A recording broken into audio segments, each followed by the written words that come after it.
Come with us today to explore all the traditional food in New Orleans. Let's hit all the tourist traps.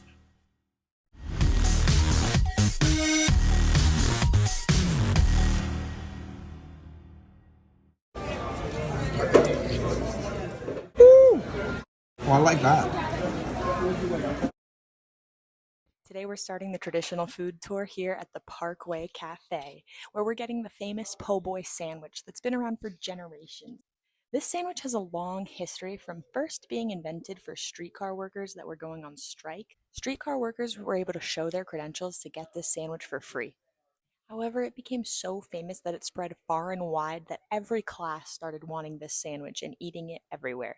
That's why it's been famous for generations. The James Brown had shredded beef on it, fried shrimp, barbecue sauce, and some toppings on the side.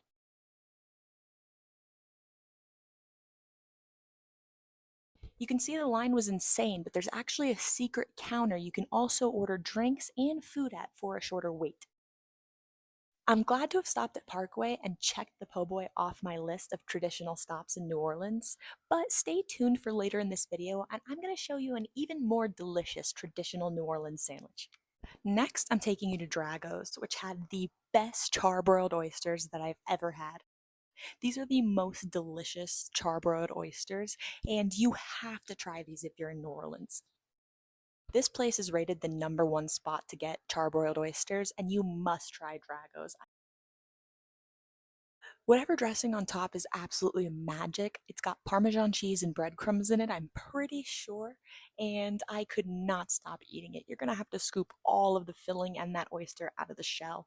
Don't just get the half dozen, get the full. I'm gonna give you a bonus locals tip. Check out more in my last video, but stop here for oysters as their #1 seller and head for dinner in one of my other recommendations so you can get a full tour of all the things New Orleans has to offer. After dinner, you can take a walk at this beautiful area, the Riverwalk. Speaking of better sandwiches than the po' boy, get yourself a muffaletta in New Orleans. This is a traditional sandwich, just like the po' boy, but it's 10 times better. I'm going to tell you where to get it. This is the Napoleon House. Yep, it's named after Napoleon. They invited him to stay there, but he never showed up. However, his name lives on at the Napoleon House. And this traditional sandwich is the muffaletta. It's made of cured meats, an olive salad, and amazing bread. What's awesome about the muffaletta at the Napoleon House is it's actually served warm when traditionally it's served cold. And they have delicious soft bread on top of it.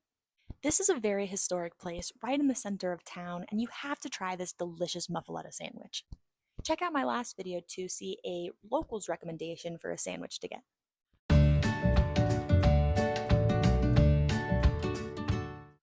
Another traditional food in New Orleans is the seafood boil. You gotta try it over here at Boil. That's got crawdads in it, corn, potatoes, shrimp, everything you can think of from that New Orleans bayou. Seasoned with some Old Bay and topped with a buttery, delicious sauce. Shout out to the local Will who gave me a bunch of recommendations in my last video. We actually got our shrimps with the heads on because New Orleans locals say you have to suck the juice out. So if you really want to keep it authentic and traditional, do the same. I'm from South Florida, so we know seafood. If I was going to pick, I'd get a traditional crab boil, not a seafood boil with crawdads.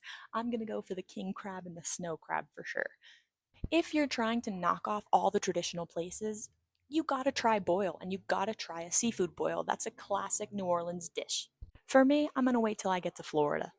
For me, I prefer some innovative Cajun cuisine, like the styles that I have in my last video that the locals recommended to me, but these are all the spots that you have to hit for the authentic traditional foods in New Orleans. If it's your first stop in New Orleans, try this traditional food. These might be tourist traps, but you're learning the history of New Orleans.